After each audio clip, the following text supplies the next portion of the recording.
உருளைக்கிழங்கு வேக வச்சு எடுத்துக்கலாம். தேவையான பொருட்கள்: 2 பெரிய வெங்காயம், ஒரு தக்காளி, 2 பச்சை மிளகாய், ஒரு பூண்டு தட்டி வச்சுருக்கேன். அதோட கூட பாருங்கள், புளி இவ்வளோ அளவு எடுத்துக்கோங்க. ஸ்டவ் பற்ற வச்சு கடாயில் எண்ணெய் ஊற்றி கடுகு பொரிஞ்சதும் வெங்காயம் 2 நறுக்கு நான் அந்த 2 வெங்காயத்தையும் பூண்டையும் போட்டு கொஞ்சம் பொன்னிறமாக வர வரைக்கும் இது வதக்கிங்க. வந்துருச்சு. இப்போ இந்த ஸ்டேஜில் நம்ம தக்காளி கொட்டிக்கலாம். தக்காளியும் பச்சை மிளகாவும் இதையும் நல்லா இப்படி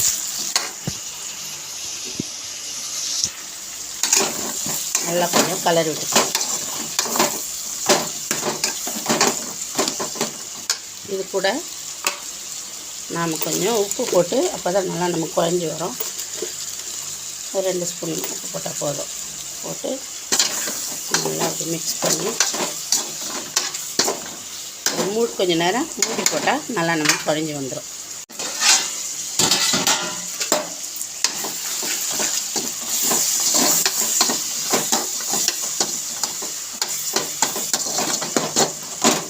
நல்லா நம்ம தக்காளி இப்படி நல்லா குழச்சி விட்டுக்கலாம்.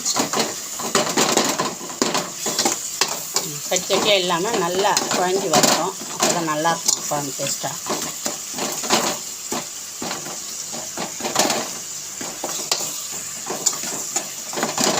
இந்தளவுக்கு இருந்தால் போதும். இப்போ பார்த்திங்கன்னா நம்ம இதில் ஒரு 3 ஸ்பூன் மிளகாத்தூள், அப்புறம் மஞ்சள் பொடி 1 ஸ்பூனு, பெருங்காய பொடி 1 ஸ்பூன் வச்சுருக்கேன். அதையும் இதிலே போட்டுக்கலாம். சும்மா கொஞ்சம் பச்சை வாசனை போட்டோம். ரொம்ப கருக்கக்கூடாது மிளகாத்தூள்லாம்.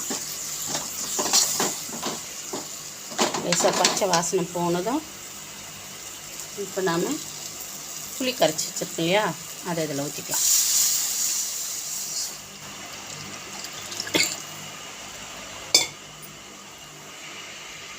புளிப்பு உங்களுக்கு தேவைக்கேற்ற மாதிரி நீங்கள் போட்டுக்கலாம். பார்த்தீங்கன்னா நல்லா குழம்பு நல்லா கலந்து விட்டுட்டு தண்ணியும் கூட நீங்கள் பாருங்கள்.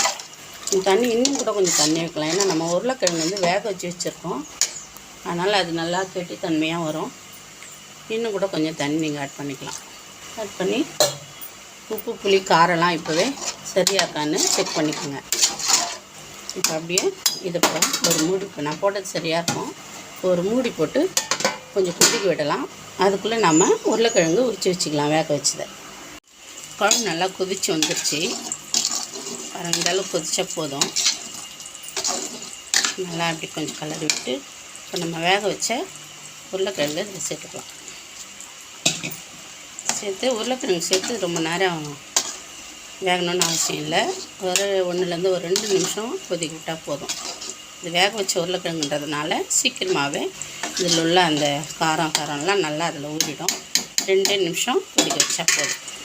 நல்ல புளிப்பான உருளைக்கிழங்கு காரக்குழம்பு ரெடி ஆயிடுச்சு. இதை செஞ்சு சாப்பிட்டு பாருங்கள். இது அதிகமாக வந்து கர்ப்பிணி பெண்கள் ரொம்ப லைக் பண்ணுவாங்க. அவங்களுக்கு ரொம்ப சாப்பிட பிடிக்கும். ஜீரணமாக ஆகிடும். இதில் நம்ம பெருங்காயெல்லாம் நல்லா சேர்த்துக்கிறதுனால நல்லாயிருக்கும். அப்படி இந்த ஸ்டேஜில் அவ்வளோதான். கருவேப்பிலை கொத்தமல்லி தூவி இறக்குங்க. செஞ்சு சாப்பிட்டு பார்த்து எப்படி இருக்குன்னு சொல்லுங்கள். மெயினாக இதுக்கு சைட் டிஷ் பார்த்திங்கன்னா முட்டை மிளகு போட்டு நல்லா சால்ட், அவ்வளோதான், வேறு எதுவும் இல்லை. அந்த முட்டை சாப்பிட்டா இன்னும் டேஸ்ட்டாக இருக்கும் சைட் டிஷ்ஷாக.